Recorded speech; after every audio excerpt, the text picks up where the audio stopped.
ছোটবেলায় যখন মানে বিয়ের আগে যখন মা বলতো একটু রান্না করতো আজকে, তখন যেন কি বিরক্ত লাগতো। মনে হতো যে মা আছে তারপর আমি কেন করব, বা খুব কষ্ট হতো, এরকম একটা মানে ব্যাপার ছিল।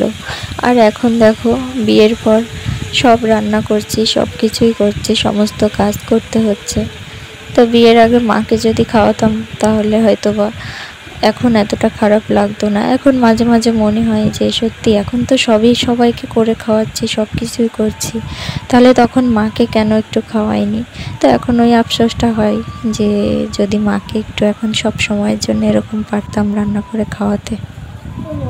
আরও বিশেষ করে আমার মায়ের কোনো বৌমা নেই, তাই রান্না করে খাওয়ানোর মতো কেউ নেই, আমার মাকে নিজেই রান্না করে খেতে হয়। তো যাই হোক, তখন মা একটা কথাই বলতো যে এখন আমাকে কেন খাওয়াবি। তো ওসব কথাগুলো খুবই মনে পড়ে মাঝে মাঝে।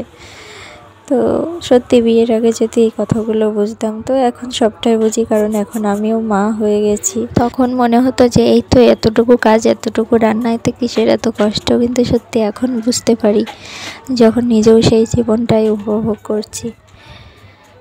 তো আর কি করা, এটা সবার জীবনেই করতে হয়। তো এগুলো নিয়ে আর নতুন করে কি বলবো।